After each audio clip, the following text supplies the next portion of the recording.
Ok, pessoal, vamos começar o módulo 2. Vamos abordar agora fundos de investimento. Qual é a definição? Fundo de investimento, a grosso modo, é um condomínio. Em outras palavras, a gente pode dizer que é uma comunhão de recursos sob a forma de condomínio, onde os cotistas têm o mesmo interesse e objetivos ao investir no mercado. Vale frisar que a base legal de qualquer fundo de investimento é o condomínio, ok? Então a gente pode falar que é a comunhão de recursos.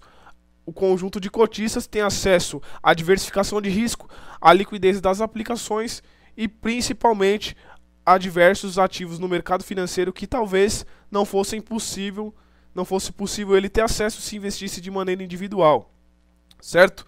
O que é a cota? Ela representa a menor fração do patrimônio líquido do fundo. A gente pode lembrar de ações. A ação representa a menor fração do capital social da empresa. A gente volta para a cota. Cota representa a menor fração do patrimônio líquido do fundo. Como podemos calcular a cota? Muito fácil, gente. A gente pega o patrimônio líquido e divide pelo número de cotas. Vou lançar aqui um exemplo hipotético. O meu patrimônio líquido no dia 2 é de R$100 e o número de cotas é 10. 100 de patrimônio líquido dividido por 10 de cotas, eu vou ter o valor da minha cota naquele dia 2, que é de R$10. Ok? Então é muito simples. Recapitulando, o valor da cota é igual ao patrimônio líquido dividido pelo número de cotas. Falando sobre segregação de recursos de terceiros e recursos próprios, o Chinese Wall, o que é isso, pessoal? O Chinese Wall prega que as instituições financeiras devem ter suas atividades de administração de recursos próprios, ou seja, CDB, separadas da administração de recursos de terceiros, ou seja, fundos de investimento. Isso com o objetivo de quê? Com o objetivo de evitar potenciais conflitos de interesse, prevenir esses conflitos, certo? Então levem, é muito fácil. Chinese Wall, segregação entre recursos próprios e recursos de terceiros. A Assembleia Geral de Cotistas, pessoal, é aquela reunião que os cotistas deliberam sobre os assuntos referentes ao fundo. A gente tem as Assembleias Gerais Extraordinárias e a Assembleia Geral Ordinária. O que é isso? A Assembleia Geral Ordinária acontece uma vez por ano e ela, em suma, delibera sobre as demonstrações contábeis do fundo, certo? Ela tem que ocorrer em até 120 dias após o término do exercício social, certo? E tem que ser realizada no mínimo 30 dias após estarem disponíveis para os cotistas as demonstrações contábeis, certo? E a Assembleia Geral Extraordinária ela pode ocorrer em decorrência de algum fato que está fora do script. Por exemplo, se o administrador do fundo resolver aumentar a taxa de administração, se, por exemplo, for ocorrer a fusão ou a liquidação do fundo, tem que ser reunida, né? Tem que ser feita uma Assembleia Geral Extraordinária para deliberar sobre isso. A política de investimento, a alteração da política de investimento também entra nesse campo da Assembleia Geral Extraordinária. Portanto, é isso. E vale ressaltar também que em casos excepcionais de iliquidez, ou seja, que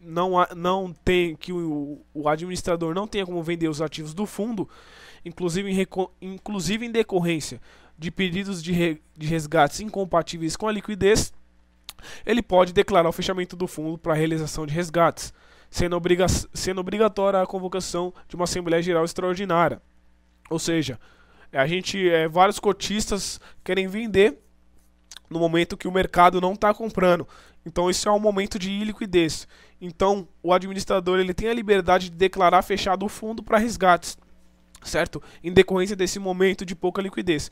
E ele tem que convocar uma Assembleia Geral Extraordinária para deliberar sobre isso. Alguns direitos dos cotistas, gente.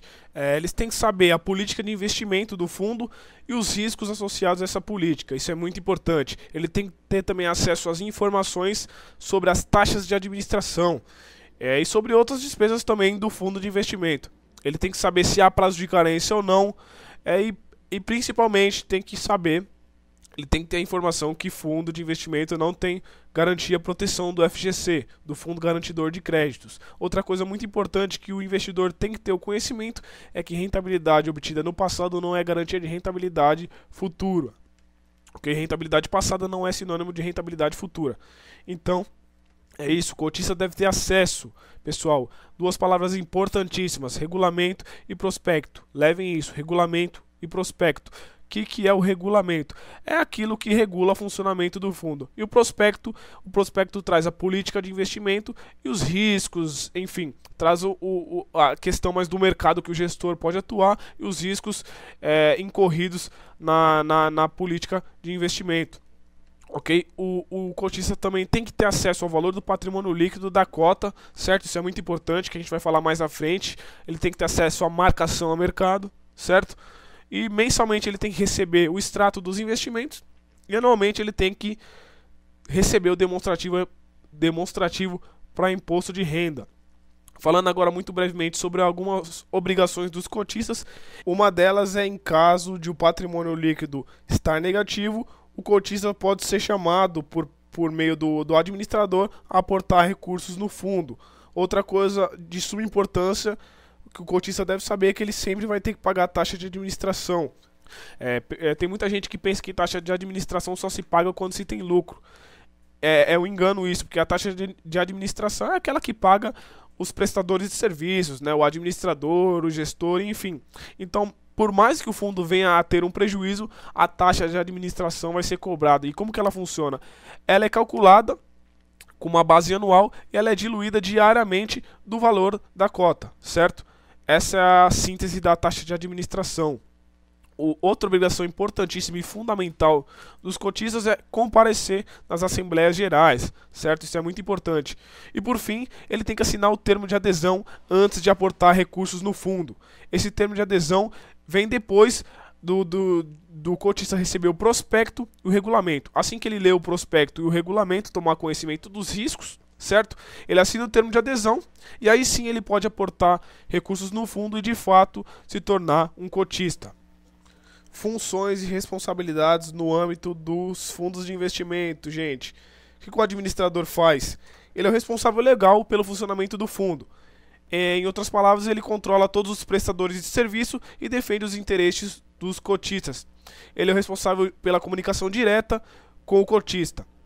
A gente leva um termo, administrador responsável legal, certo? Então ele está na linha de frente ali da comunicação com o cotista.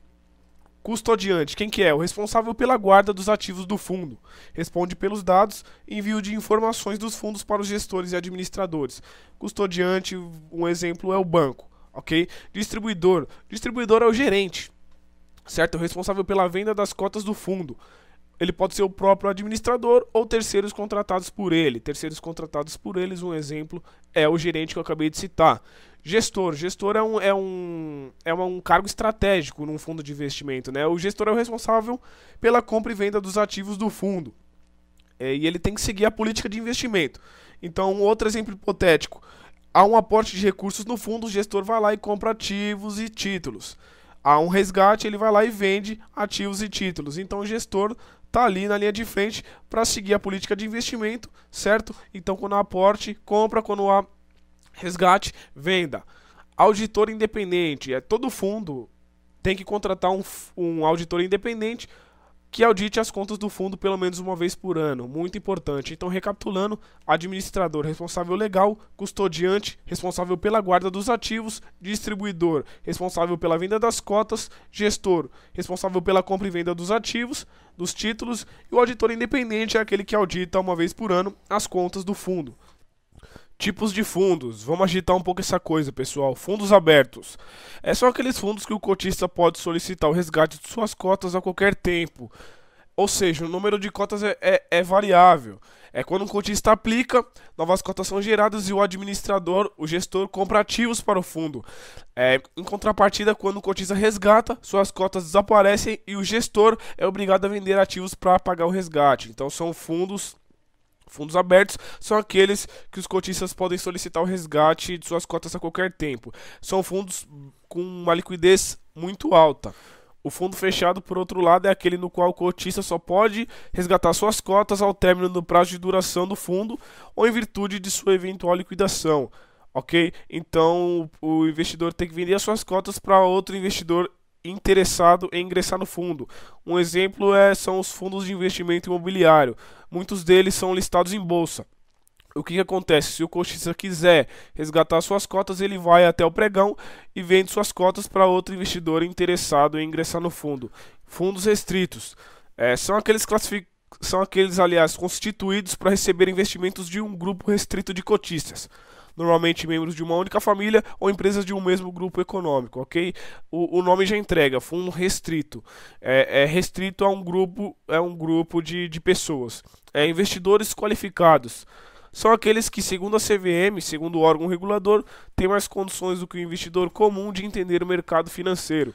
Então, dentro desse rol, a gente pode listar instituições financeiras, companhias seguradoras e sociedades de capitalização, entidades abertas e fechadas de previdência complementar, pessoas físicas ou jurídicas que possuem investimentos em valor superior a R$ 300 mil e que atestem por escrito sua condição de investidor qualificado e, por fim, administradores de carteira e consultores de valores imobiliários autorizados pela CVM em relação aos seus recursos próprios, ok? Fundos exclusivos. Pessoal, são aqueles constituídos para receber aplicações exclusivamente de um único cotista. É importante ressaltar que esse único cotista tem que ser investidor qualificado, ok? Fundo de investimento com carência. O regulamento desses fundos pode estabelecer prazos de carência para resgate, com ou sem rendimento. Então esses fundos têm resgate após o término da carência, ok? Fundo de investimento sem carência, por outro lado, é um que tem liquidez diária. O resgate pode ser solicitado a qualquer momento. Pessoal, é importantíssimo, marcação a mercado. O que esse conceito diz? Ele prega que o fundo tem que reconhecer todos os dias o valor de mercado de seus ativos. Então, em português, claro, é a mesma coisa que eu falar que o administrador do fundo ir ao mercado e perguntar quanto vocês estão pagando pelos ativos que eu tenho em carteira. Então, a marcação a mercado faz com que o valor das cotas de cada fundo reflita de forma atualizada a que preço o administrador dos recursos venderia cada ativo a cada momento. E para falar o ponto principal da marcação a mercado é que o objetivo da mesma é evitar a transferência de riquezas entre os cotistas, ok, pessoal?